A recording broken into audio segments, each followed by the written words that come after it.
Hey everyone, we're doing some Delta Green music from a Darkened Room. No big banter or introduction or anything. Let's get into it. All right, so we'll start things off with so that email I sent telling you, hey, there's a dead relative that you need to, who there's some tax stuff that's in limbo and you need to come handle it. The only people who got that email were Jack and Spencer.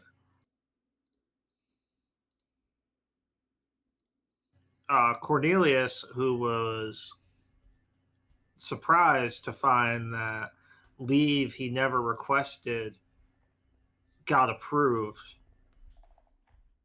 and that he received an email with a similar story but something different telling him to report to the same accounting agency in Ohio.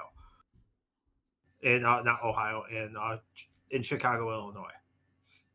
Claire Whitfield, the FBI agent, got something a little bit different. You are normally out of, what was it, Minneapolis? Madison, Wisconsin. Oh, Madison, Wisconsin. Okay. Your boss came in, like your boss called you in, surprised. You're relatively new at the FBI, correct? You're not like, you're the younger person in your office, right? Yeah, like very new, like literally probably started within like the last like year and a half. You had a sealed orders come from DC to you. Oh, And the discretion, and basically your bosses were told this is classified, her eyes only, leave her be, which I'm sure scared the shit out of you. oh, absolutely. She is internally freaking out. Like, I'm not sure how much your character's experience with Delta Green, but as you do open up the orders, you do see a green triangle on the piece of paper. Small and unassuming, someone would think it's just a printer artifact. I was gonna say she had an encounter, but she thought it was something that was just a trick of like her eyes or something like that. So she's probably like wondering what the hell is in this envelope. Well, yeah, Delta Green is very like if they find someone who can handle the unknown, they're going to use them. I feel like Yep. Cornelius would have seen the symbol before, but he doesn't really know what it means. It just takes him back to his recon days. So you get called to, and this is late November. All this happens. So in 2016, year of our Lord. Year of our Lord.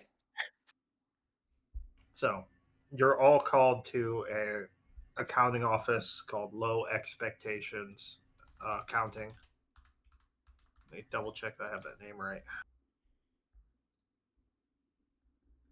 Yep, Low Expectations LLC. The only sure things in life are death and taxes. We can help with one of those.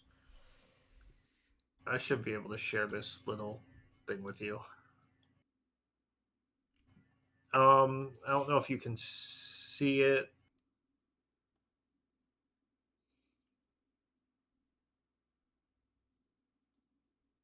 Actually, I should just be able to show players. There. You guys can see it. Just a little business card. So, I'm going to just say you roughly, I imagine you guys wouldn't show up like wildly apart from each other unless anyone thinks they'd have a reason to. I wouldn't think so. I feel like Spence actually would probably be there earlier, probably he's trying to figure out why he was placed on this op. Like, because obviously there's not a whole lot of info for you. It's going to be completely in person. he understands the gravity of being called in, so he's going to be in, but he's probably questioning why for the first time in like 14 years he's being placed on an op as a field agent. Yeah, Jack would also be kind of like wondering what's going on. But your characters would also know that, like, if there's a need, and it's not like agents just grow on trees, and not every handler has all the information of everyone who's in the loop. And things are kind of crazy since Delta Green became official again. And so you may have just been on a list somewhere and no one else was available. Or they were all out of country, insane, or dead.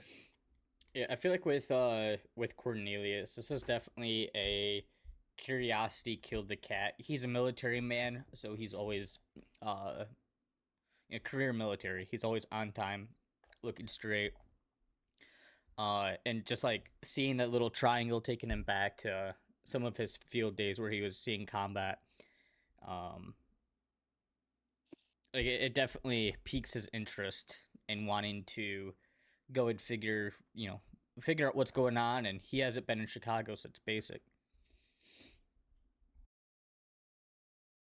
So, and there's no like car waiting for you at the airport. Like you guys fly in or drive in to where you're going and you're renting a car. It's all annoying and expensive. But it's important. I mean, on the bright side, Anna, your character, Claire, she has her FBI company vehicle. She has her company card, and this is all official on the books for her. So she could just go to the airport, rent a car at the rental office with the FBI card. But this is like your first time, especially going off alone like this for you. It's weird. I will say Jack probably came in early a few days just as an excuse to go like schmooze it up with some other like defense contractors that he knows. Oh, especially in Chicago area. I'm sure there's some you were talking to. So you guys arrive at this accounting firm, and I use that term very like loosely. You're in a strip mall where half the stores are shuttered and abandoned. There's a nail salon, there's a massage place that looks incredibly sketchy, and there's a liquor store, and then there's this tax place.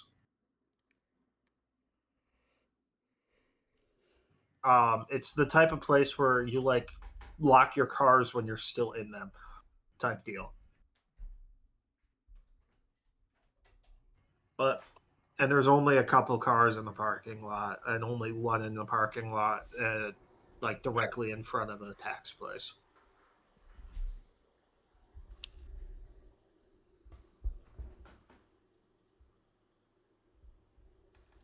So when you walk, are you guys just walking in?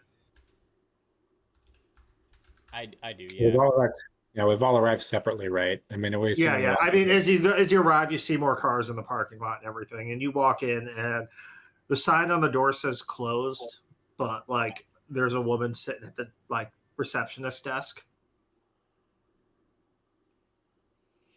And as all of you walk in, it's like some like 18-year-old chick playing on her phone and loudly chewing gum. Yep. And as each of you walk in, she's like, office in the back.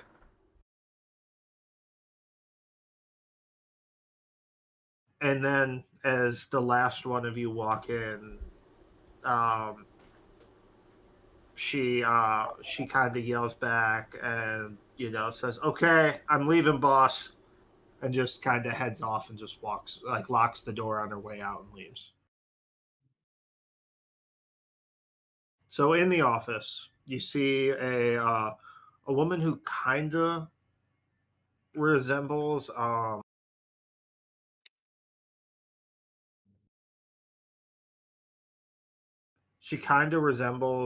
Sigourney Weaver, like old Sigourney Weaver. She's got freckles, some scarring on her face that looks like could be burn scarring. and she has a full ashtray on her desk. And as you guys walk in, she pulls out a pack of Marlboro Black 100s, rips open the cellophane, makes one lucky, and then just lights and offers each of you guys a cigarette as you walk in. Claire is going to politely decline. She's a straight lace. Yeah, Spence just says no thanks, and he's standing right now, probably still slightly like nervous, just waiting for this to get started. Jack says, "Not my brand, but sure, why not?" And takes it, lights it up. Like, this woman, you could tell, is like, the way she's moving, she's like cold as fucking ice. But she's giving you very fake, like, smiles and pleasantries. She's like asking, how was your trip down here? How was the drive? How was the flight?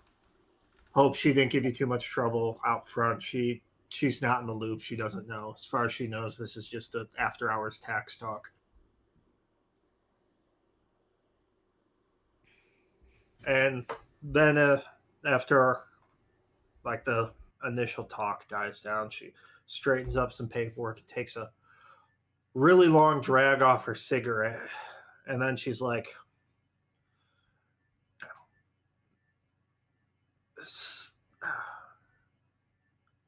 there was a fuck up. You guys are here to clean it up. This is a bit of a rush job, but you'll see why here in a moment. Now, So, before you go any further, you say that this is a fuck up. Excuse my language. What exactly? I don't even know why I'm here. I thought this was some weird tax thing, or honestly, curiosity got me. she then like opens up a file and just starts reading off your information to you. And she's like, "No, you're supposed to be here." I mean, yeah, that's definitely me, but I work for the government. It can't be that hard to get my file. She chuckles and she's like, "It'll all make sense here in a moment." It's like, she points to the two older men, Jack and Spencer, and she's like, "These two are veterans. They've been with the program for a while. They'll be able to help you two younger ones out. But hell, we needed people, and you guys showed up on the approved list, so you're here." Have they First up, never been with an op before? this is their first stop. You'll have to put their water wings on, hold their hand, keep them safe and alive. You know the drill. Now, when you mean op, you talking about like those devil worshippers that I definitely was not a part of taking down? Is it like that kind of Jack stuff? just chuckles a little bit to himself. Spence whispered fuck underneath his breath. As he takes a long drag and goes, "This might be a long one." She chuckles. Claire is going to like, and kind of like she wants to like appear as tough as she can, like to prove herself, and goes, there's no need for a babysitter. I'm perfectly capable of taking care of myself. That makes the woman behind the desk chuckle even more. She's like, "Okay." Got a tough one with us, huh? She's like, "First, I'll tell you the official story, and then we'll get into the details." She's like, FBI agent out of the Trenton office up here, and sorry, the Trenton office in Pennsylvania, wounded up dead a little bit south of here in Meadowbrook in a house that didn't belong to him, with appearing to have slit his own throat.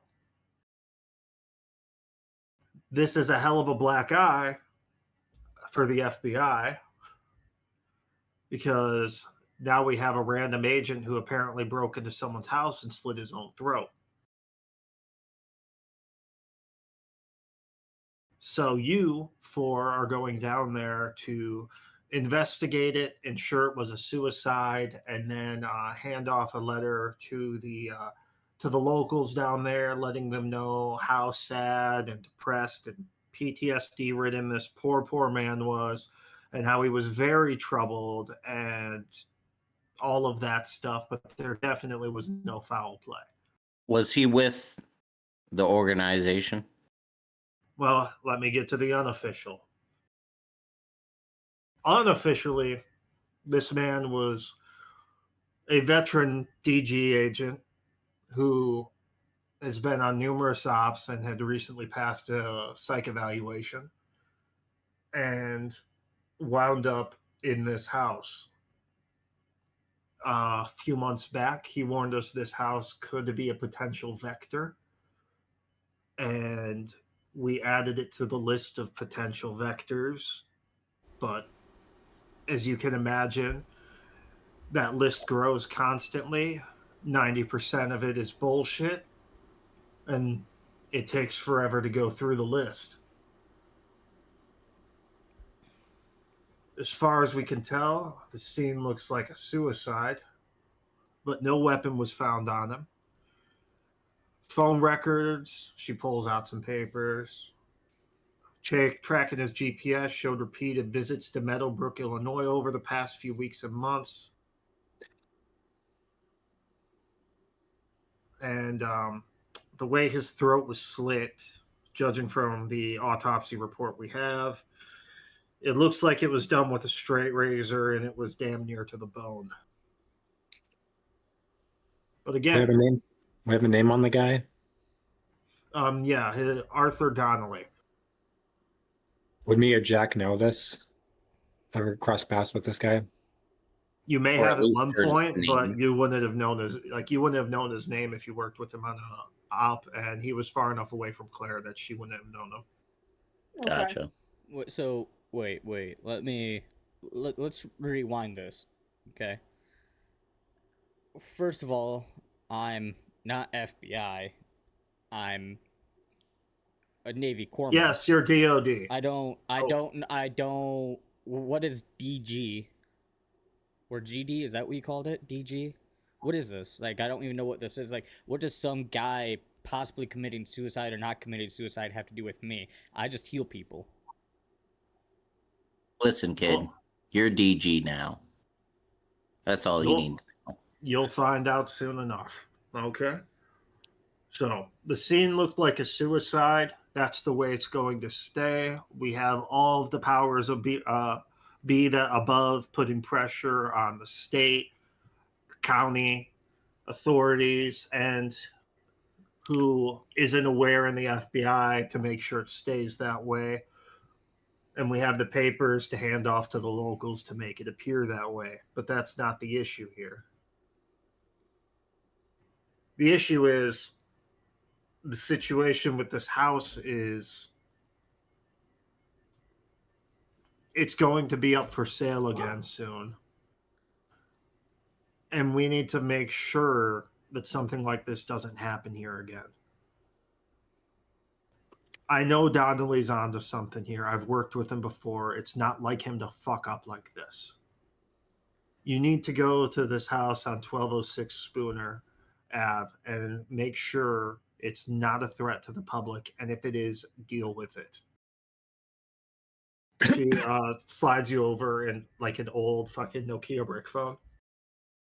And she's like, the phone can send and receive international calls. It doesn't send metadata, but it's not a secure line. So make sure you're talking nice and polite. I've added myself into the contacts as mom, and I've added a friendly into the area labeled EY. There's also there's an old green box in the area out on a storage facility on Delwork Lane. The key and a lot of the information's been lost through office incidents. Spence and Jack, you'd be aware of what that means. Just with Delta Green being official and people not coming in from the cold, like half the information is split between an official and unofficial Delta Green. And no one knows what the other does or doesn't know. She hands you what Jack information will- she has on that. All right. Jack will pick up the phone and hand it to Spence. Spence will just pocket the phone in his suit pocket. She's like, okay. So she looks at Claire and she's like, oh, she looks at Claire and then she hands the other three of you folders, like well, not folders. She hands the other three of you FBI badges with your names on them, like your legal names on them. And she's like, this is a rush job. We don't have time to make everything right on the back end. So from a cursory glance, all your identification will look real, but if they dig deeper, they'll find something wrong. Ma'am, I'm not an FBI agent. Like, with all due respect, I can't lie. She looks at you and she says, at this, she's like, you're Delta Green. You're whatever you need to be to complete the mission. And she's like, I have windbreakers for you. I have a whole case full of them. Whatever one matches your size, take it. But because your IDs are barely that clear, you're going to be taking the lead if any real information needs to be pulled. But seriously, don't be flopping your IDs all over the place and causing trouble for the locals. Officially, you're only there to confirm this is a suicide and that there's no foul play. So you don't have a whole lot of time before the locals start getting suspicious. And the last thing we need is a bunch of shit in the papers about an FBI agent slitting his own throat in random people's houses. It's not a good look. And Do we that's how have you his last Congressman known sit. location where he stayed?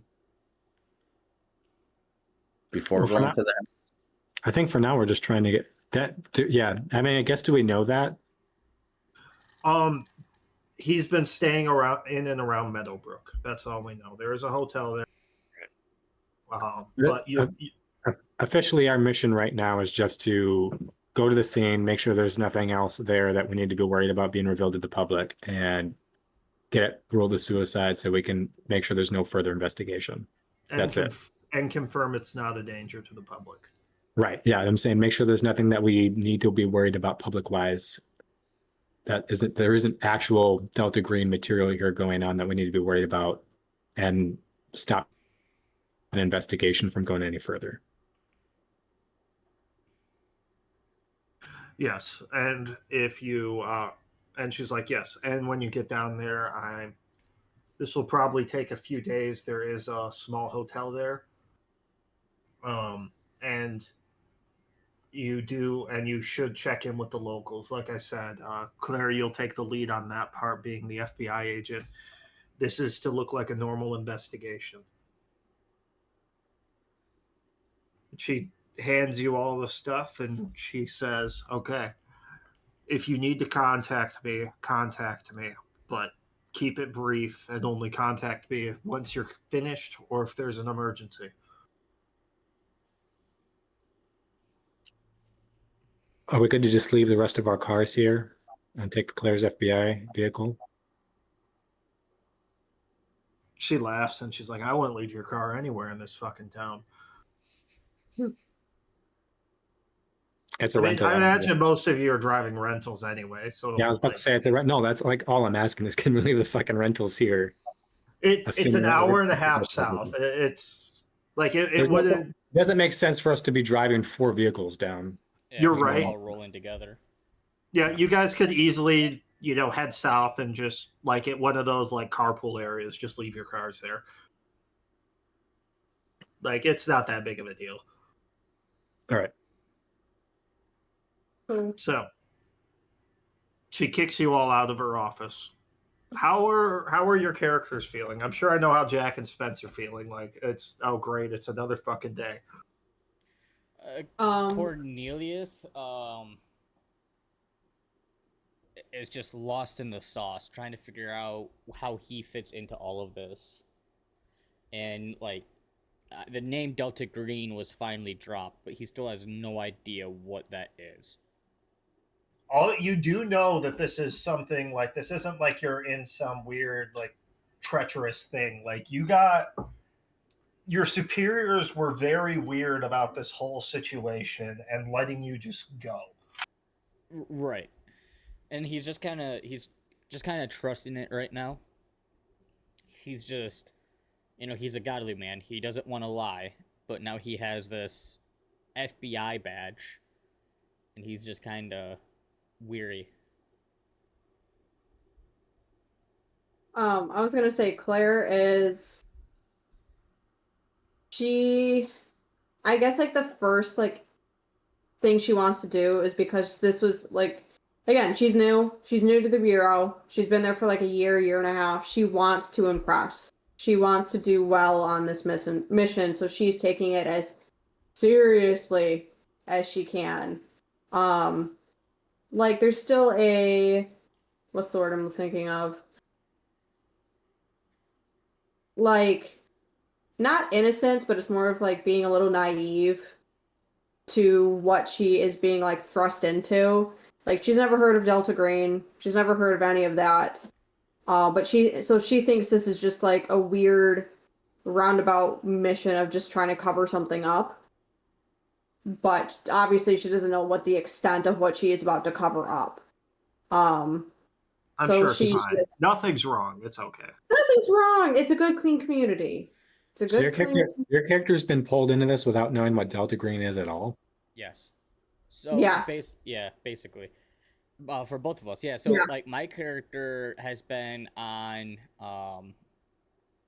some Delta Green ops before, but he was never in the know. He was just there as the medic. They're basically friendlies, which means they're cleared as, like, good to work with Delta Green, but haven't been initiated, and now they're being initiated. Yeah. So do either of your characters have any, well, I guess I can ask this when we get into a car, because he's going to want to know who the hell you two are. Right now he's been like, where the hell did we recruit this guy from, the local Target? And and Claire, he's like, oh great, I'm tough as nails FBI agent that hasn't done jack shit yet. You've probably seen 3 of those die. Yeah, Spencer's like, oh, I've killed 2 of these, and I've also seen 6 of them die. He's like, and I've shot them in the fucking stomach. Don't know if they actually lived or not. So. Yeah, I assume. I mean, so did Jordy just get out and like never work with Delta Green again? I would say she probably never did. Probably from the extent of her injuries. Because again, she was on death's door. I doubt she was in the field. I imagine she may have been brought in for like maybe some like computer and or electronic stuff. Yeah, I was gonna say she was probably brought in for like something like that, but she was never in the field after that. I thought because Spence would have tried to figure that out a little bit in his role, but Dick Bradley officially retired from Delta.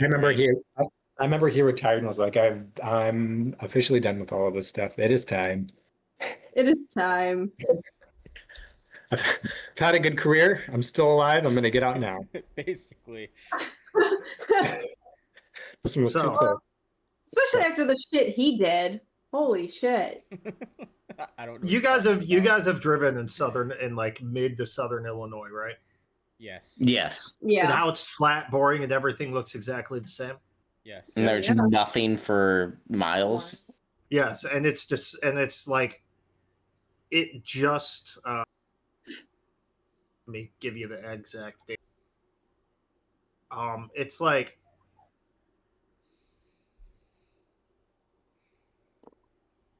it's December 3rd. Oh, great.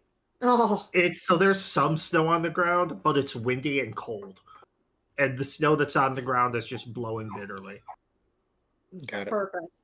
Like, it's just miserable out. And it's an hour and 45-minute drive, but it only feels like 45 minutes. Like an hour and 45 minutes from Chicago, like from where you're at, but it only feels like you're out of the city for 45 minutes because Chicago. Fair. So I'm gonna assume that we already dropped off the cars at whatever like a thing. Walmart parking lot or Yeah, whatever. we'll just store the cars, the rental cars somewhere. Yeah. I'm assuming, Claire, you're gonna want to keep driving because this is your vehicle, and you seem like the kind of person that's like, I'm not giving my vehicle up to these strangers. Yeah, pretty much. Like I'm gonna say she's being professional. She's not being like a hard ass. But she just she's said just she'll drive, and I yeah, assume none of us push back on that. yeah, pretty much. I'm gonna say Spence got into the passenger side and sat also front, and one of the front seats. Yeah, so Jack also loaded his duffel bag into the back of your vehicle, and you have no idea what's in it. yeah, But it's a Cornelius. pretty big duffel bag. Yeah, I was gonna say Cornelius also has a couple really good big bags that he throws in the back, and you do see the Red Cross on it as well. Mm. I was gonna say, I feel like Claire would probably take note of that and maybe just kind of, how would she say it? Something along the lines of, because we're only going there for like a few days, right? As far as we know. As far as we know, she's just, Well, yeah. she's gonna go packing pretty heavy there, aren't you guys? Hey, you never know when you're gonna need chest seal. Chest seal, huh? You know, maybe it is good to have a guy like this from your local Target around. So, And Jack steps him on the back and then gets in the car.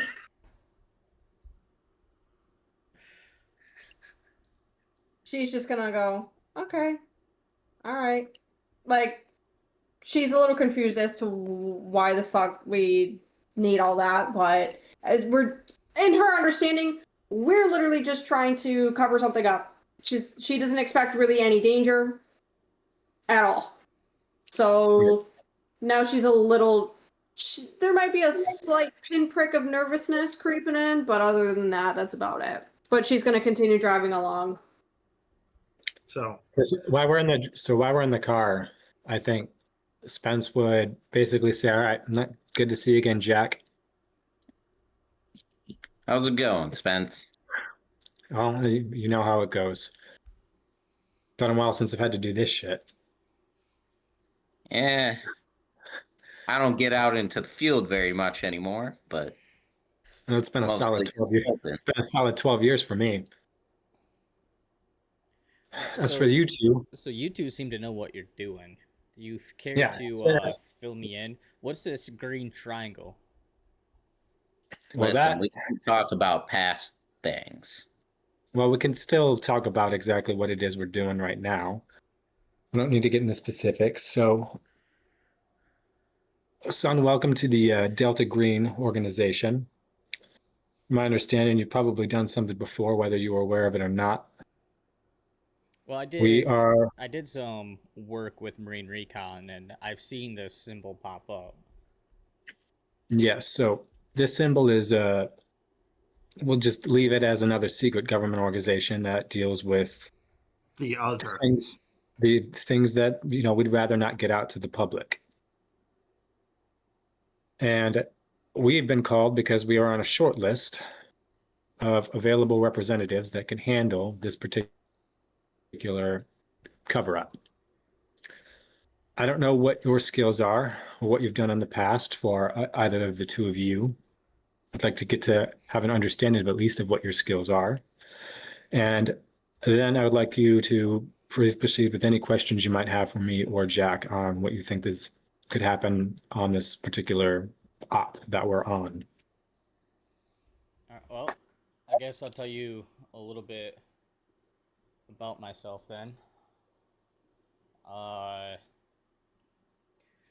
joined the U.S. Navy after 9/11 in 2001 as a corpsman. I heal people for a living. I'm really good at it. The Navy and the Marines don't like the fact that I'm a conscientious objector, so I've stayed at E3 E3 Mafia for life, I guess. But even with all of the shit and getting busted down constantly, this is God's calling for me. And I'm exactly where God wants me to be.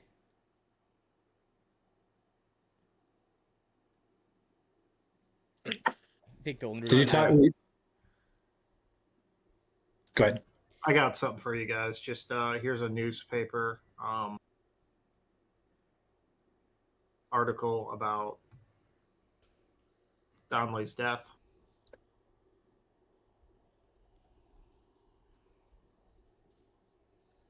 Mhm.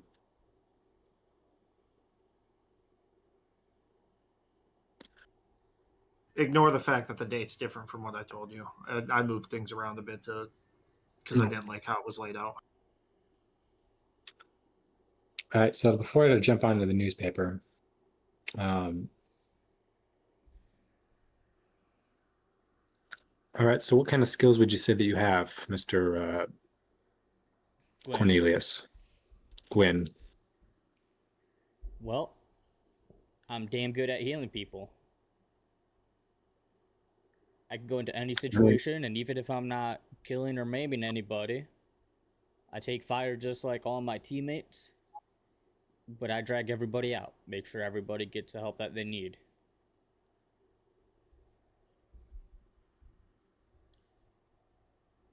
Doc, well, I think you've seen some stuff. Just be prepared. You might see some stuff that you haven't seen before. With this, whenever this symbol pops up, I've seen my fair share of demons, devils, and worshippers and the such, so. Oh, you say you're a conscientious objector. Has that applied to the demons and devils and such that you've seen? I use the power of Christ our Savior to rebuke those. Wonderful. And what about you, Miss Whitfield? Hmm.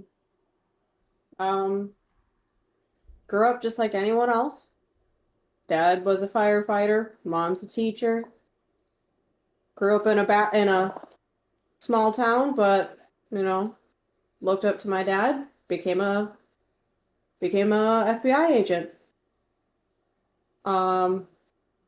Went Been there for about year and a half now.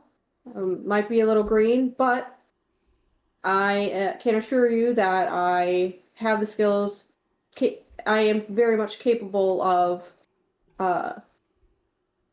doing well by this team and by this app. I can assure you of that. All right, so can I expect that you have some skill in forensics and Yep. investigating crime scenes? Yep, I can assure you I have seen my fair share of crime. I have dealt with criminals in the past.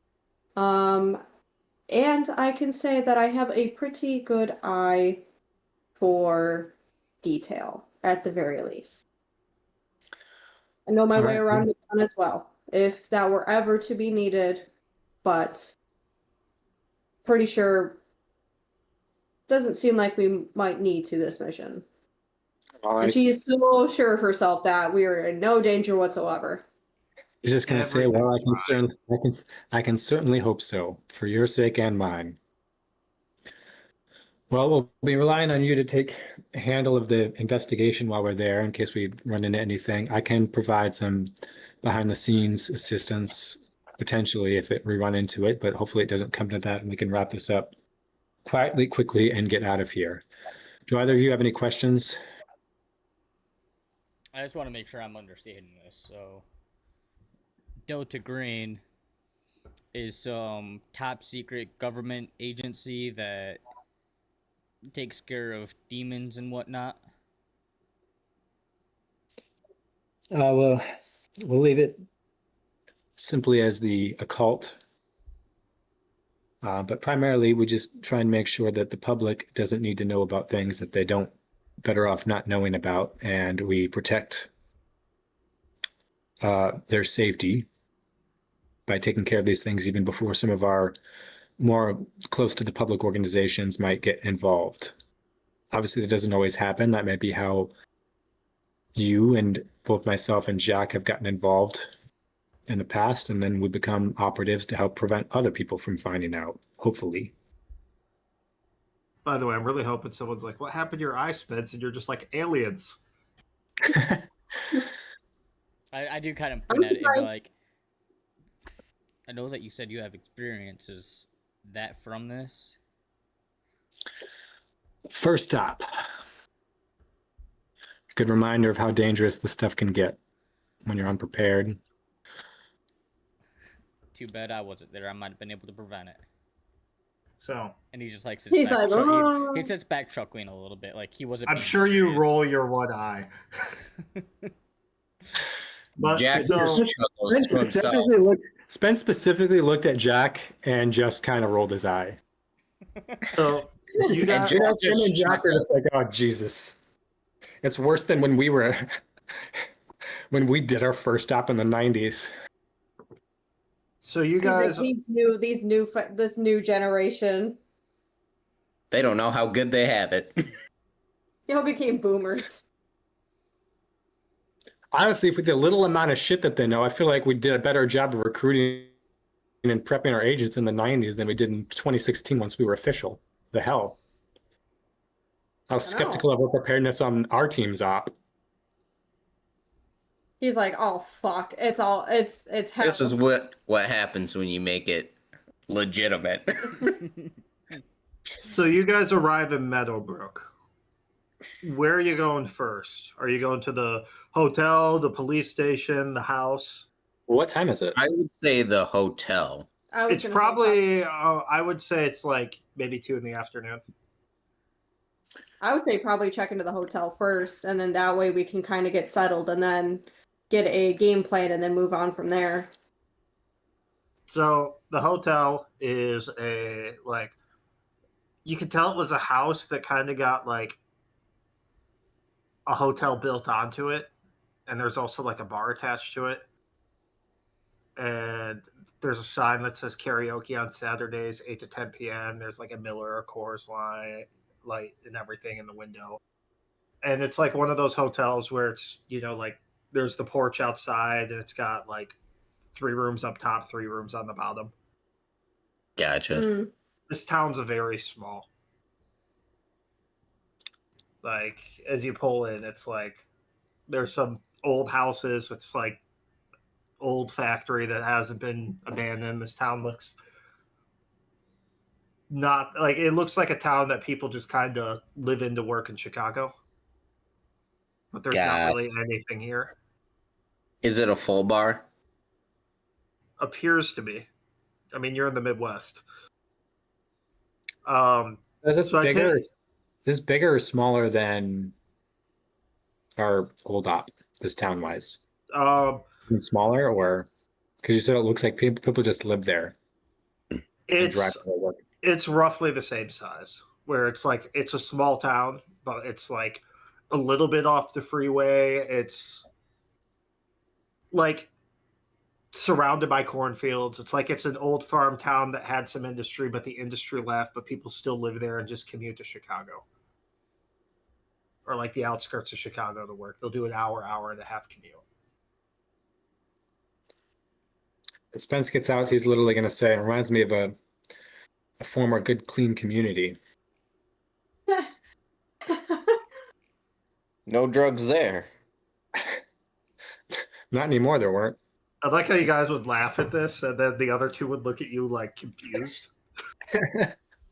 It's basically just like having a bunch of inside jokes. And then Jack will walk up to the bar and order a Bloody Mary. Bloody Mary. It's the Midwest. You get a Bloody Mary. I mean, So, but I take it, do you guys get 4 rooms, or do you just get, like, how many rooms you guys getting? I assume this place only has like 6 rooms total. Yeah. I think each of them have like 2 full beds in them. Well,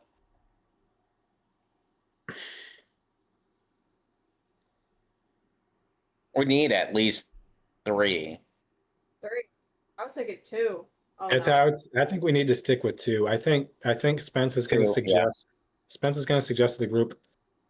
Now, Miss Whitfield, unless you have any issues with it, I suggest we stay to 2 rooms. Standard issues. operating procedure for these kinds of things. You guys are the veterans. No, You guys are We'll learning. let the lady pick who she wants to room with. This Jack starts flexing. No, as he just starts eating the olives or the pickle from his Bloody he's just Mary. like eating it, like he's like slurping that shit up. Cornelius just got he just got water.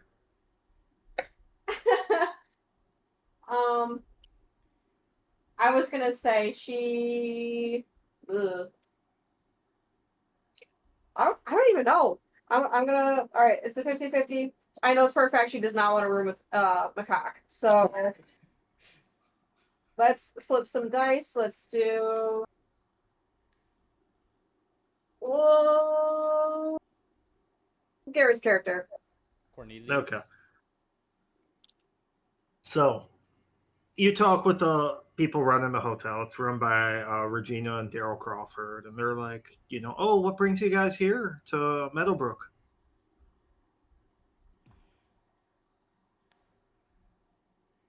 Oh, sorry.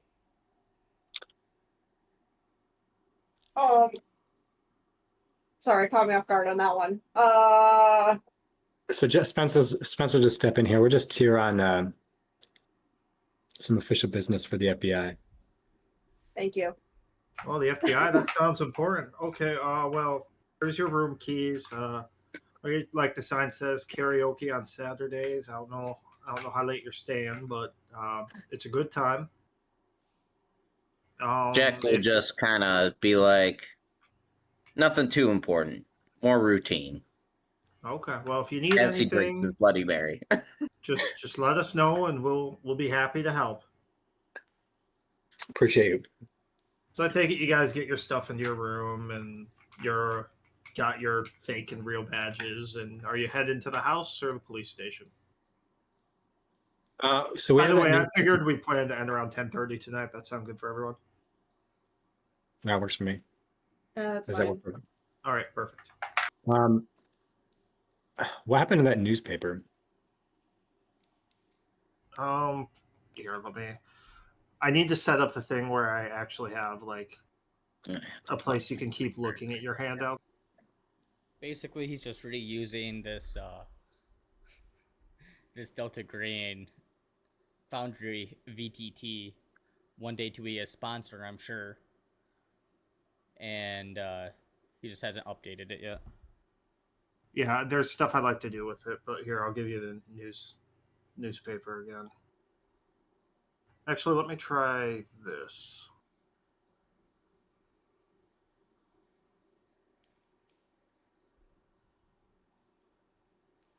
Can you guys see anything in your? What do you see in your journal entry? Actually, I don't have a test person on here. Damn. I have all of the Yeah. I have all of the old events and characters. Yeah, I only have Convergence. Yeah. Yeah. Okay. Here, I'll just do it real quick. Fuck it. Can you just add a new folder? Yeah, I'm doing that, and I'll just copy it in there. Forgot to do it earlier.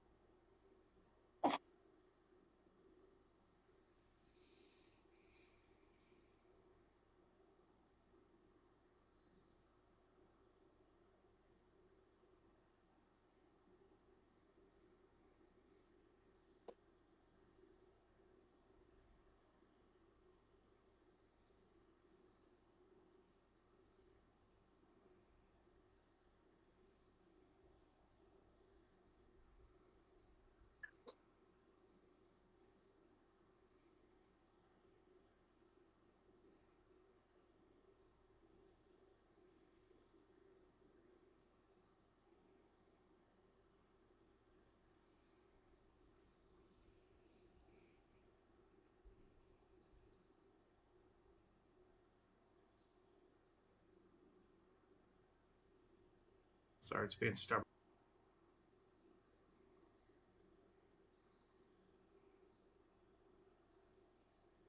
The one plugin I normally use to handle this shit is not updated for the new version, but everything else was. Sounds about right.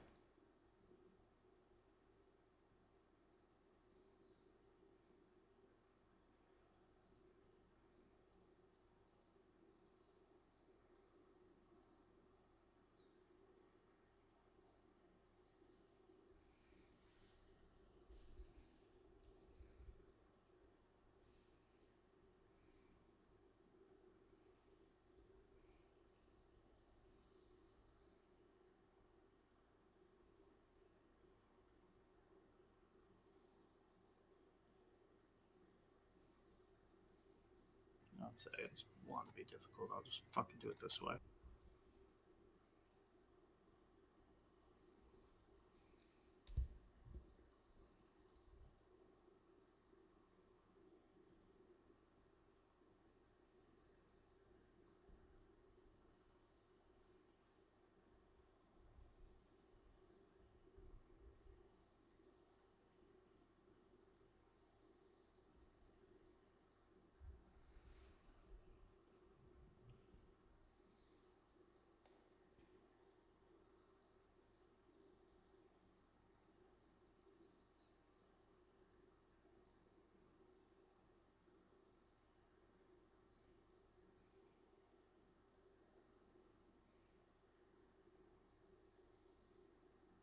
Okay, do you guys see an evidence folder now? Checking. I still just see the evidence folder that has all of the old stuff. Yeah. Yeah, the only one I have still is Convergence. Oh, How about now? There No. it is. Yep. Sorry about that. So, were you guys planning on heading over to the police station or taking a look at the house? What time is it again? At this point, it's probably like 3:30. Probably the police station then. It was probably too late to really talk to somebody at the police station. at 3:00. At 3:30? By the way, by Anybody police of station, I mean importance. it's a sheriff's office. I mean, It's yeah, not the like sheriff it's will be yeah. the sheriff will be out by that time, or just leaving and not want to be hung up. I mean, I can definitely see just kind of doing like a preliminary check on like the house, Can we And get then- into the house? and then we can look, and then we can follow up. You don't have keys right now, Oh, never mind then. but in reality, it is 2016. The sheriff, you could probably call the sheriff and like call the sheriff's office, get through to him if you say, "Hey, we're FBI agents. Hear about that dead FBI agent?" Yeah, that is true. Yeah, Claire probably Um, should do yeah, that. I was gonna say, since we Claire- don't have keys, that kind of Yeah. changes things. Claire is then going to, because we were given like his contact information, correct, about the sheriff. No, but you could easily find it online. Okay. She's just gonna do a quick. Or if little, if you went to the sheriff's office, there should still be a deputy there. It'll probably just be easier just to go into the office, just so we can already grab the keys. Probably go there and then talk to a deputy or something. Flash your badges, all that good stuff. I don't think I'm being unreasonable, am I, Garrett? No. So let's say you show up.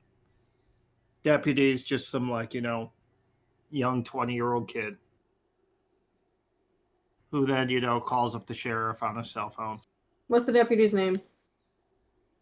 We'll say Mark Wahlberg. Mark Wahlberg. All right, perfect. Yeah, he's a super important character for later. All right, awesome. And let's say after a little bit, a little bit of time, a Sheriff Buffington comes in, and he's just an older, Buffington. dude's in his, late 40s, early 50s. And he comes in and sees all of you, and I imagine, Claire, you're just whipping out your badge. Oh, And just absolutely. giving the whole spiel. Yep. And he like kind of just half-assedly waves it away, and he's like, look, I know you feds have to do your thing. You have to go take care of your boy and make sure everything's on the up and up for all your paperwork shit. I get that. But I just want to be clear. I didn't call you guys here. I didn't want you here. The only reason you're here is because it was your agent who ended up dead for some reason at that damn Spooner house. What do you know about that house? It sounds like there's some more going on. I'm not a native to this town, but everyone says that place is cursed. And just a few weeks ago, we had a young woman who owned the place cut her throat in that room, and then lo and behold, your boy decides to run up there and play copycat. What was the girl's name? She's in the paper. Oh, Yeah, she is. Yeah. Yeah. Yamila.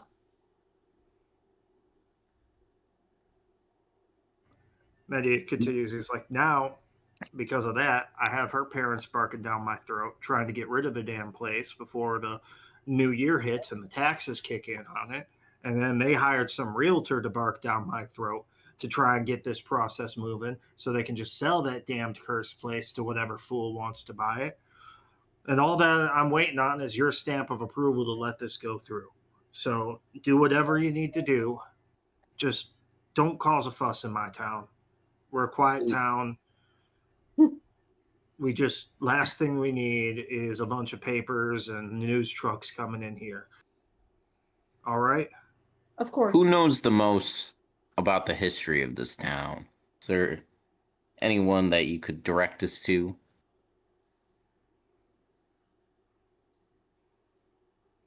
It's like, there's the newspaper. They might have some information about it. Got a local library. Apart from that, you'd have to go. You'd have to head over into Fulton, just about 20 minutes away, and that's where the county seat is, and they probably have all the records that the newspaper doesn't. And they have a little college there, so they might have something else.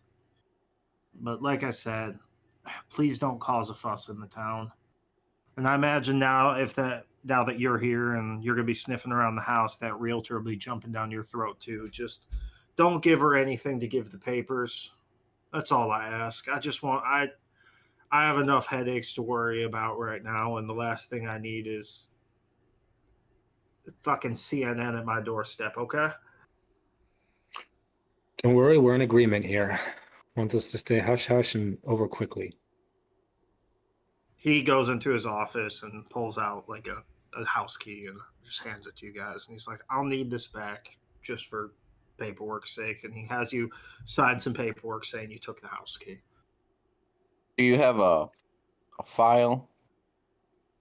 Photos? He does hand you the case file. And like he only hands you the case file for the the FBI agent, like not the one of the woman who killed herself. And Gotcha. it's all very like the pictures. Not gonna make you guys roll sanity on that, but it's like very clearly someone slit their throat, like all of it, and all the blood decided to come out. Mm. Yum. And let me look at something real quick. You would know, Cornelius, from the pictures that that's a very fucking clean and precise cut.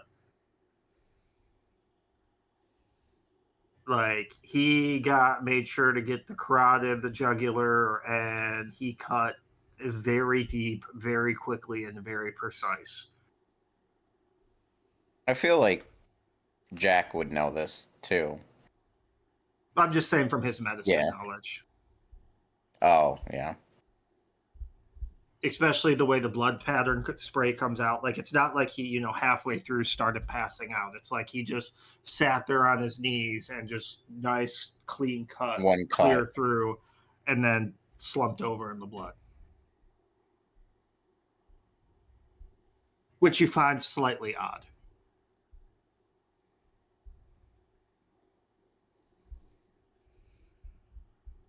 So, you guys heading on down to 1206 Spooner? Yep. I think so. I have a picture of the house. Do you guys want to see it? Yeah. Just imagine there's some snow on the ground for the picture.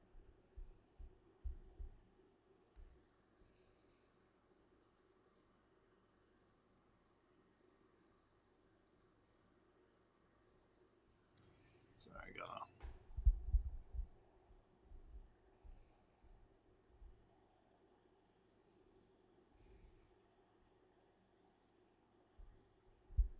Pretty nice house. I can see why the realtor wants to sell it.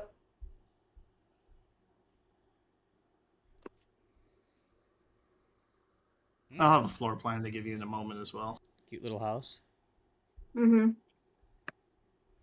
So, take it, you guys pull up and you go into the house. Are you walking around the house? Like, there's not, like, what are you guys doing once you get here?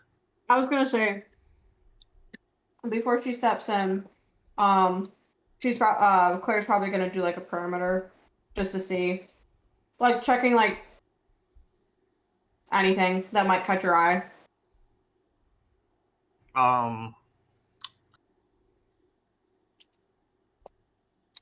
Let's just do something fun real quick. I'm assuming we have like gloves and stuff. Yeah, I'm assuming. Yeah, you guys have gloves and stuff. And so you're looking around the house. Give me a spot hidden or search. Sorry. First rolls. There it is. You said search instead of spot hidden. Well, yeah, because spot hidden's called Cthulhu. Yeah. That's right. My search is pretty good. Pretty good. Pretty good. 11 under 26. 39 under whatever the fuck it was. 50? Yeah. Actually, Okay. that's a crit success. That is a crit success. Oh, I failed. So, Spencer, you notice as you as you're walking around the house, just kind of checking out the house from the exterior, perimeter, looking in the windows and everything. You don't see anything particular in the house, but what you do notice is all the neighbors seem to be just old people, like retirees. Like a few of them are like, come out on their porch and look at you, or like old women opening up their blinds and peeking out at you. Like it seems like a quiet neighborhood. Got it. And you when you step out near the house, you see one woman in her window do like the fucking Catholic cross thing. Like gripping a rosary. Got it. Do we check mark on a failure or a success? Failure. I noticed which house that was over there? You see shit like this from all the surrounding houses. Basically, everyone, like the two houses directly next to it, the houses across the street. Like everyone's just like, why the fuck are they at the cursed house? Basically. All right, so I'm going to make a mental note of that, I think, for now. And then suggest we proceed inside the house. See if we can find anything else inside. To the rest of the party. Yeah, I concur.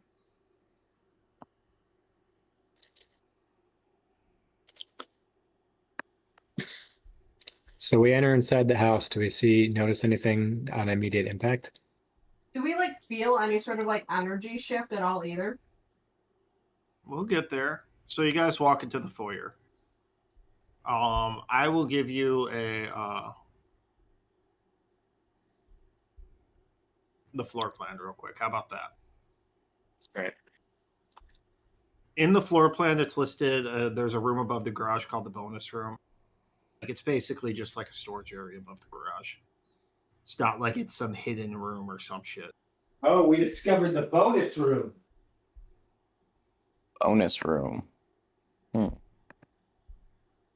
Now we know what's happening. There was some weird sex dungeon here. Uh-oh. Lord help us. It's always a weird sex dungeon. It's always a weird sex dungeon. Checks out. Okay, there you are. I'll describe the foyer. You walk in. There's a small closet on the left-hand side. There's like a little wall-mounted key hook on the entryway. It's empty. There's a full-length mirror in the like on the closet door, and the foyer just like opens up into the dining room and den. You notice there's like when you walk in, it's like hardwood floors everywhere. And the one thing you do notice just from walking in, you can tell it looks like there's been like half-assed attempt to like redecorate it and maybe like repaint and just do some like upgrades on it, like to make it look more modern, but they kind of like gave up.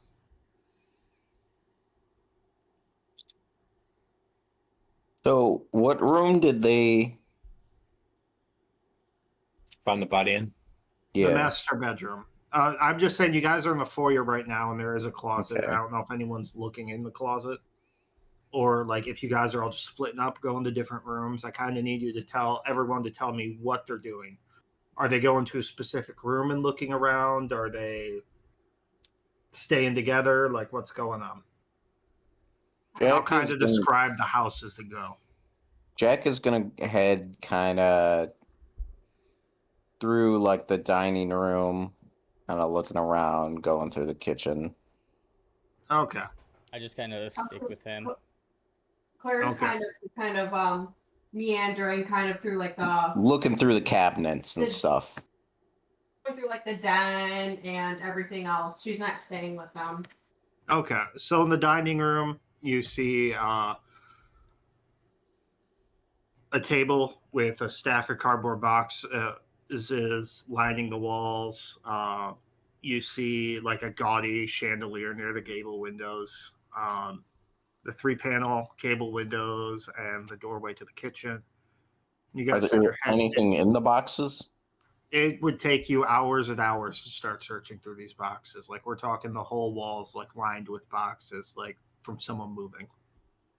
Okay. So if I look through just like the first couple, it just looks like It just looks like random clothes, kitchen stuff, toiletries, shit like that. Gotcha. When you walk into the kitchen, like the appliances are from like the 50s and 70s. There's a new coffee pot. It just kind of smells in there. Like it's got those Formica like countertops. They're like yellowed and stained, linoleum tiles peeling. Oh god. Many of the cabinets are like half opened and rifled through. And there's some black garbage bags on the floor that smell terrible. Like the big contractor bags. I look in the cabinets. Is there still anything? Is it? It's exactly what you'd expect to see in like a half-packed kitchen cabinets. Like there's some spices and shit like that. Cups, plates, plastic bags, cleaning supplies, stuff like that. Dirty, clean. At various states, like you can tell it's been sitting for a while. Okay, so dust on them and Yeah. stuff. In the den, Anna said she went in there. There's a large, nice fireplace, like stone fireplace, and you can tell like this was the room they like started on doing the like upgrades. Like it's got new wall paint, like some new like switches and decor, but it still like feels half done. It's got like a mix of modern and antique furniture just all jammed to one side of the room.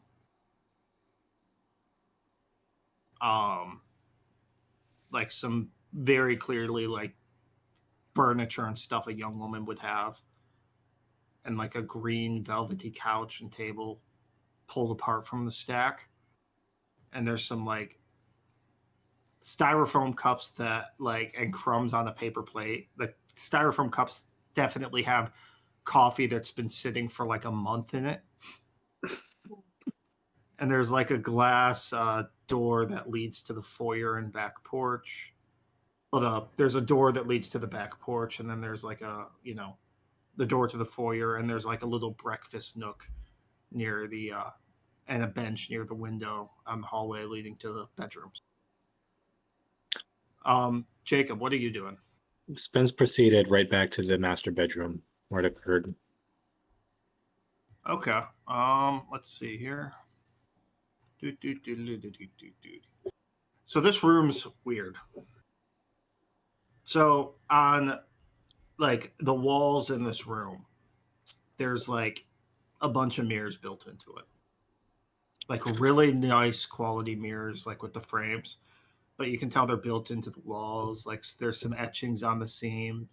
If you look closely, you read like 1926 was the year they were installed. I knew there was a weird sex dungeon here.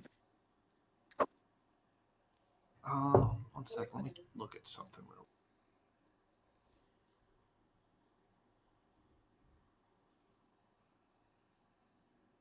You find the room very like the way the reflections look in the mirror. It just kind of feels almost like water,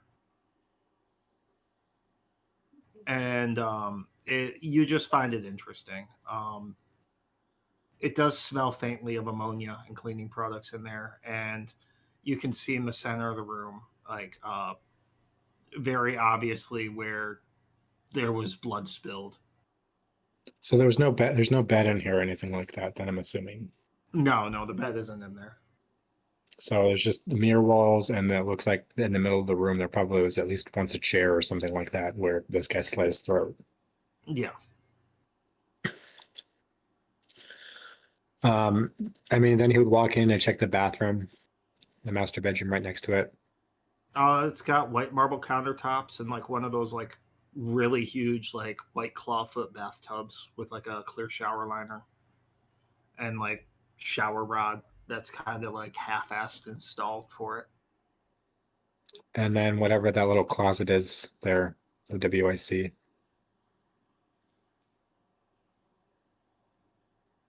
The closet in the And the master and that master bathroom.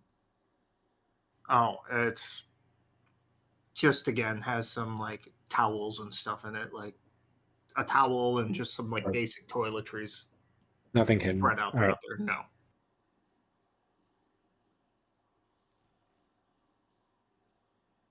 Okay.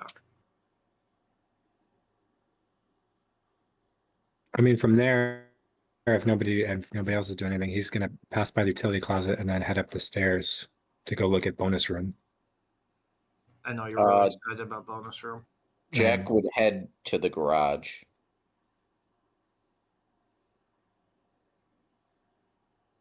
Okay, so the garage smells just stale and dusty. There's a light switch by the door, a fuse box. There's like a pegboard with some really rusty tools on it. There's like a rusty axe kind of just sitting off to the side. There's an old like 80s refrigerator sitting next to the workbench. And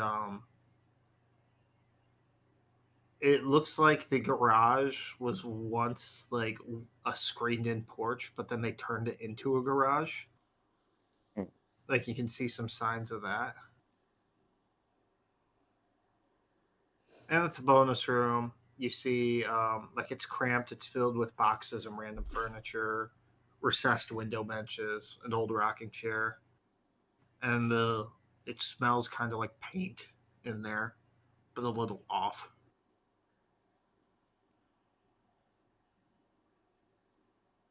What are you doing, Anna?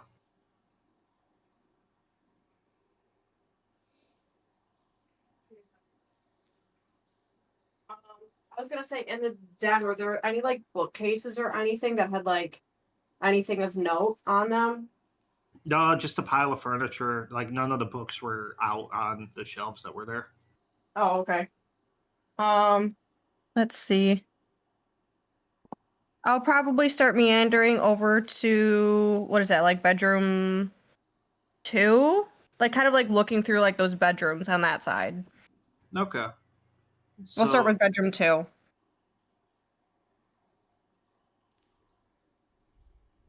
right, one moment. So I gotta find it, so I'm giving you the right description of the room.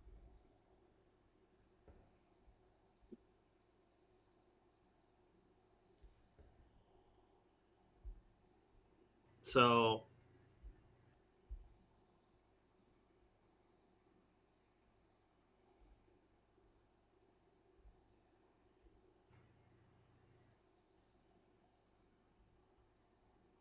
that works. So I found it.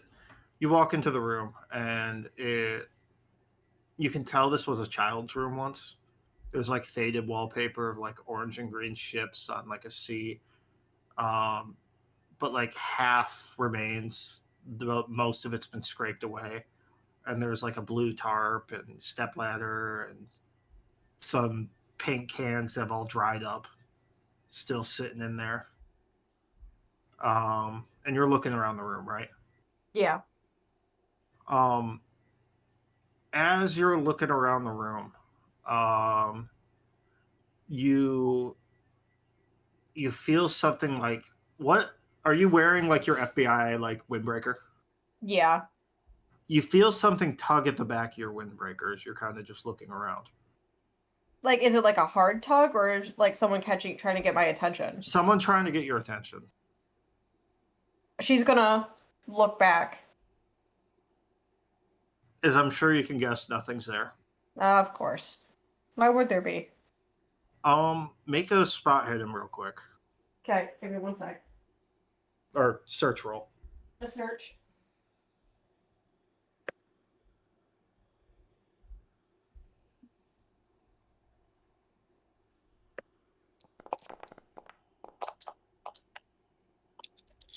$50. Under Just a 70. pass? Okay, perfect. You don't see anything at first, but then you notice leading right up to you, there's these wet footprints that look like they belong to a child. What?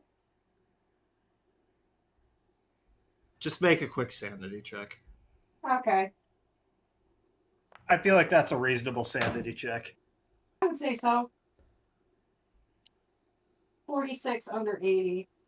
You must have just missed it when you first walked into the room. Well, of course. They must have just been there. She's a little creeped out, but she's gonna continue searching around the room. You don't find anything else in there. And as you Okay. move on to bedroom 3, it's just empty with a really ugly lime green rug, a ceiling fan, and some sliding closet doors. And in bedroom 4, it's just plain and empty. One window facing out, same ceiling fan as before, and a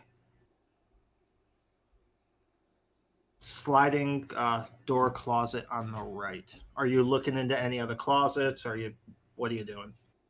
Yeah, I was gonna say she's gonna take a peek in the closets. You notice in bedroom 4, like there must be some sort of like maybe an insulation problem, but that closet's pretty cold. Okay. Like an obvious difference, like you stick your hand in there and it's like 5-6 degrees colder. Yeah, it's like noticeably colder when you open up that closet door and like peek inside. Okay. So, what are you doing, Garrett? I'm just walking around with Jack McCock, just kind of. So you're in the garage as well. Yeah. Okay, 1 second here.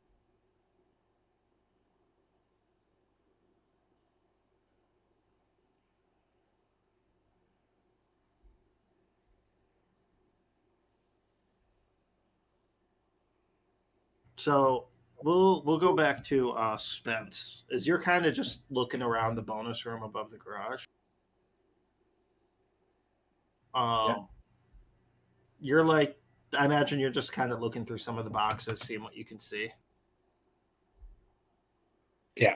And you hear something behind you.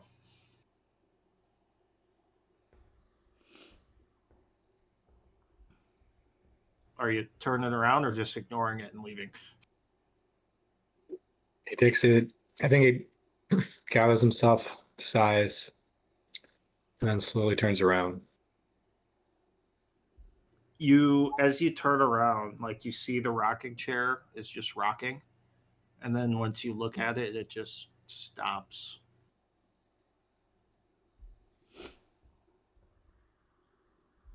Quick sanity check.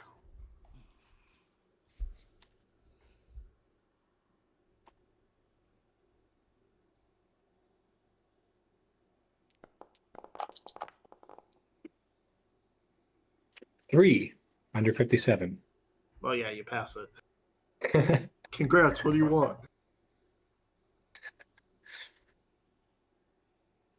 So, as you two are looking through the garage, you just like you're peeking through, opening up the fridge, and just looking at the tools, the workbenches, just kind of seeing if you can see anything out of the ordinary. You just all of a sudden it just smells like someone's cooking something. That smells like barbecue.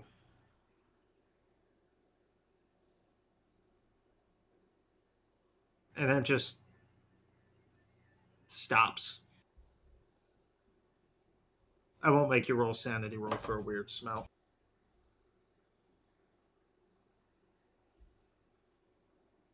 I don't know if you guys are telling each other about it, but you both smell it, like very clear as day.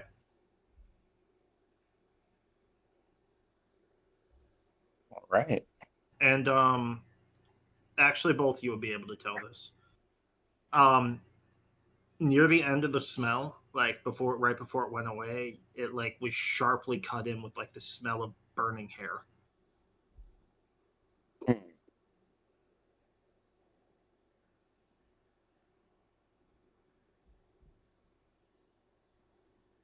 Are you guys taking pictures? What are you doing around here?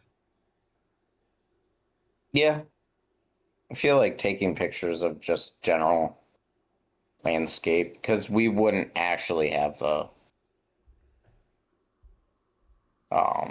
floor plans or anything. Yeah, so I imagine you're just going through and taking pictures of what you see in the rooms and everything.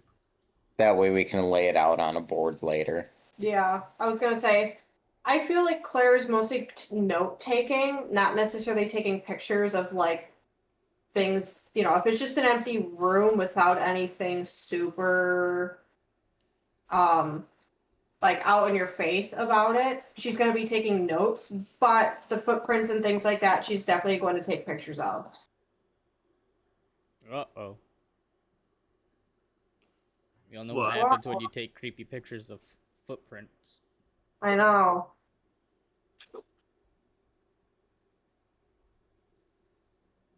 So, are you guys all exploring all the rooms like individually, or are you just like you split up, you explored some stuff, now you're satisfied, and what are you doing? I was gonna say Claire is, you know, she took the bedrooms, so I think once she's finished doing that, she's going to try and find the others just to see if they found anything interesting. I feel like Jack would take pictures of like every room if other people aren't, and just Yeah, and I feel like Cornelius here, he's not really an investigator. Like, he's just used to running into combat and healing people.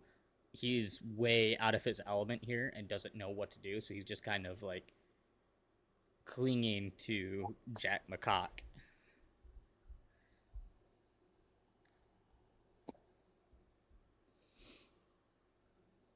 So you guys all meeting up in, I take it, the den, probably, talking And about Jack will just himself. kind of tell him, like, hey, take pictures of this, take pictures of that.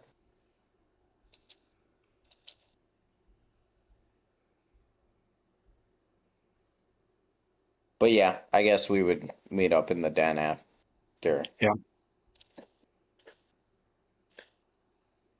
Okay. Did anybody check that kit room?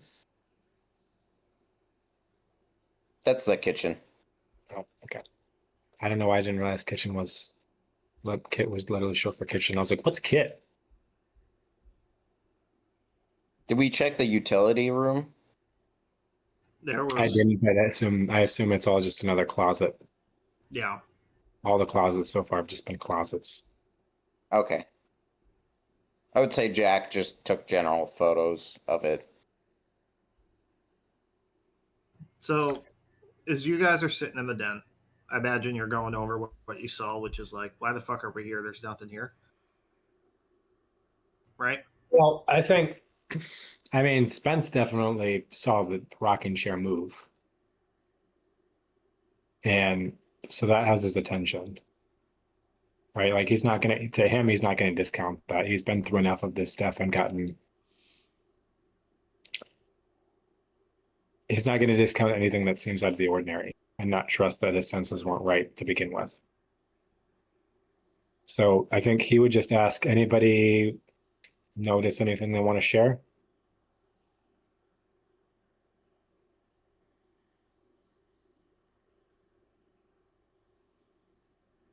Hold on. Would you share I was gonna the say, photos? I'm just gonna share the experience that Claire had in the bedroom. She's gonna say something like, "Yeah, it was odd. I went into a room, felt something tug on my shirt, jacket, and then I must have missed them, but there were footprints on the floor." And then she's just gonna show like a picture. She took a picture of that.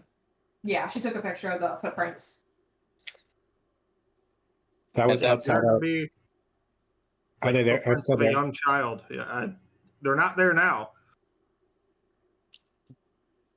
When you Right. go to look Jack- back at them, they're not there. There's no sign of them being there. Jack will. But they're in the photo. Yeah. Yes. So we got photo. Okay. Jack's going to suggest that we go to the college and try and learn more about this house and the past of this house. Well, first, did you guys notice anything else? There was nothing in the dining room, kitchen, or Nothing the that garage. shocked you guys. All right, I did have a moving rocking chair that stopped when I looked at it up in the storage area. So unfortunately, I think we got something here that we're gonna have to investigate further.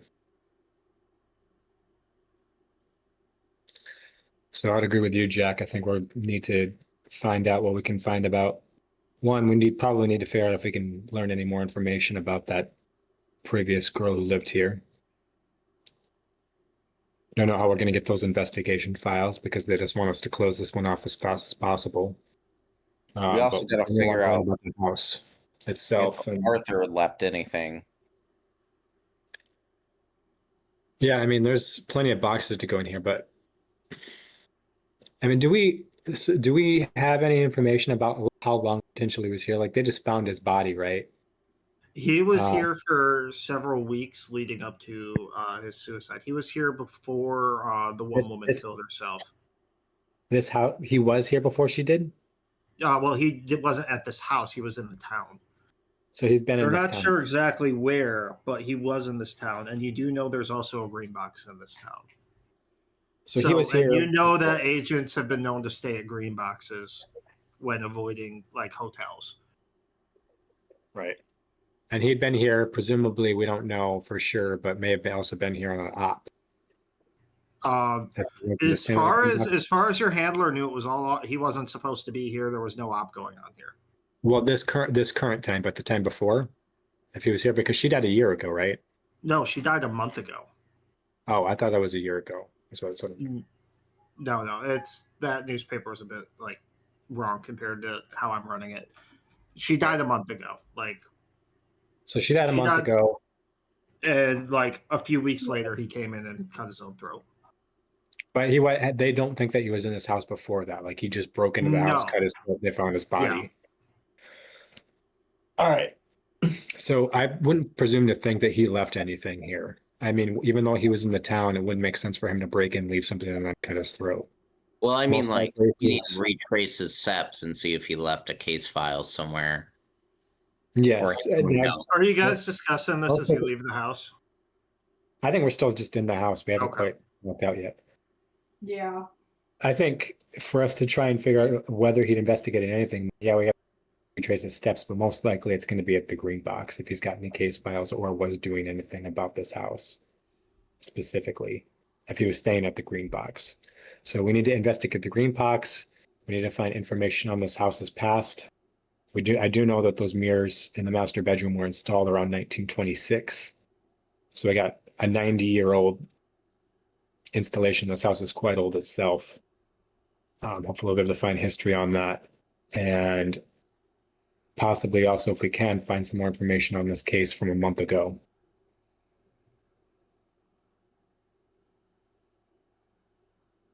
Any other thoughts?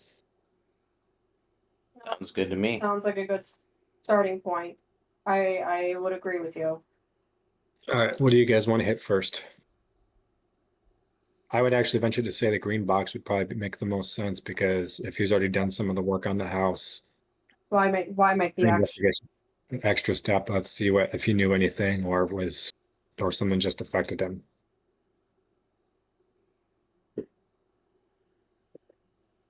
All right, perfect. So as you guys are leaving the house, I just need everyone to make an alertness roll. All right. Oh, great.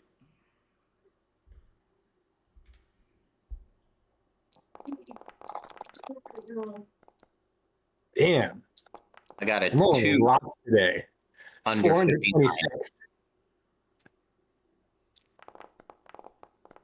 You got 426. Oh shit. Ooh. Okay, I so know that one. Back to my I regular rolled for rolls. Robert Dick Bradley there apparently. When I push C, it's still connected to him.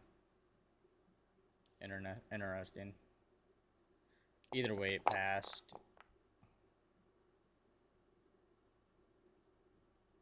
Okay, well, we'll say Spence and Jack notice it because they're the veteran agents and they rolled the fucking lowest. That's crazy. Yeah, 2 under 59. As you guys are leaving the house, you're going through the foyer, and there's that closet which no one opened up, and there's a mirror on it, and you notice, like, right as you're leaving, on the mirror, there's the wet handprints of a child. Like child height on the mirror.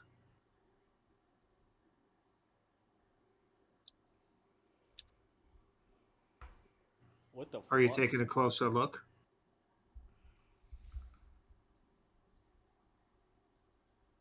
Spence is gonna just suggest that we take a photo of that from distance. He's not gonna try and get closer to it.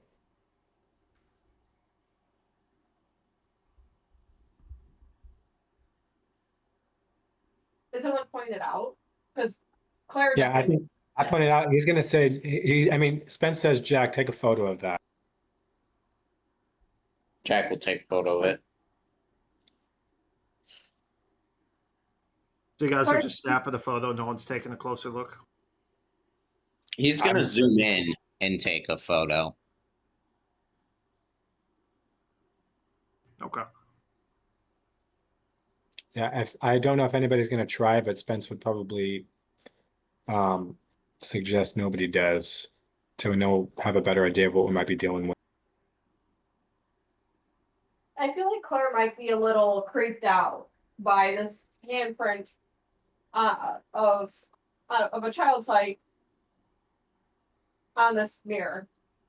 She's gonna go, where would that even come from?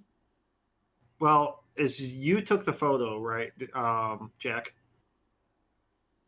Yeah. you zoomed in to take the photo, right? Yep. You notice something slightly off with the handprints.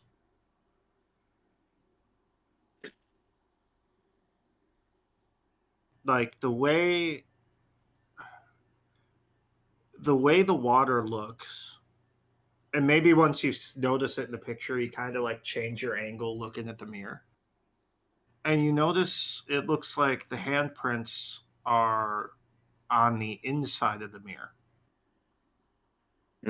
like in the reflection.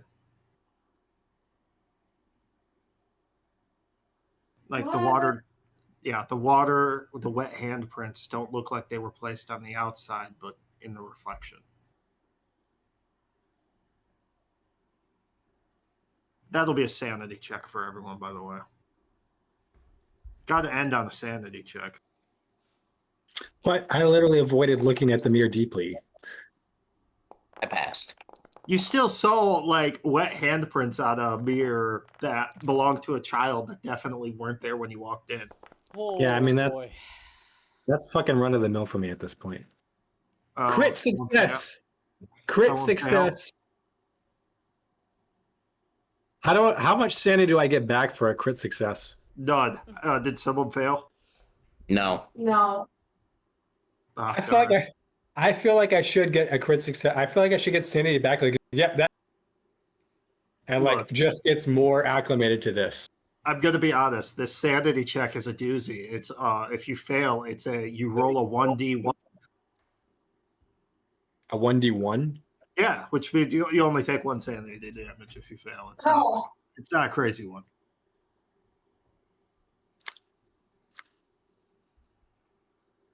But yeah, I think that's a good place to call it tonight. I would say so.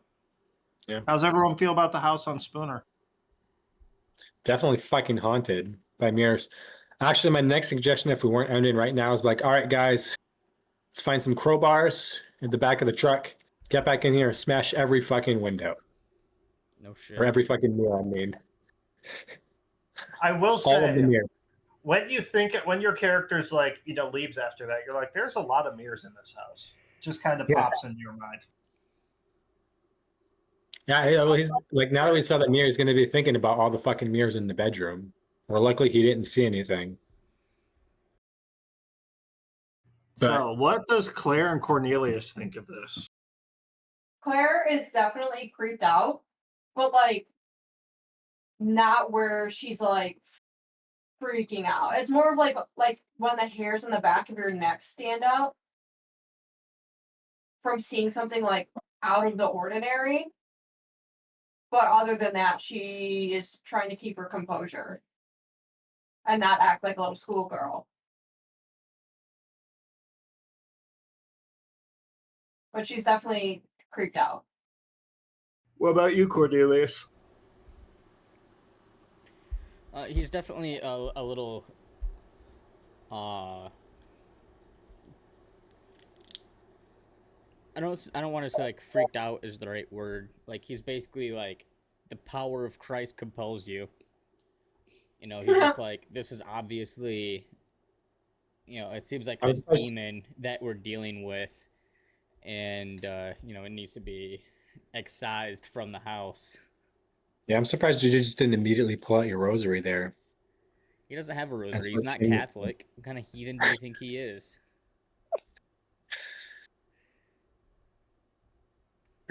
By the way, I forgot to say the contact she gave you, the friendly in the area, is a paranormal. He's basically one of those people who are like a paranormal psychologist. Like he believes in ghosts. He's like a ghost hunter with a college degree. Basically. Nice. I forgot to tell you that earlier. He's at the Fulton College nearby. All right, well, everybody have a great night.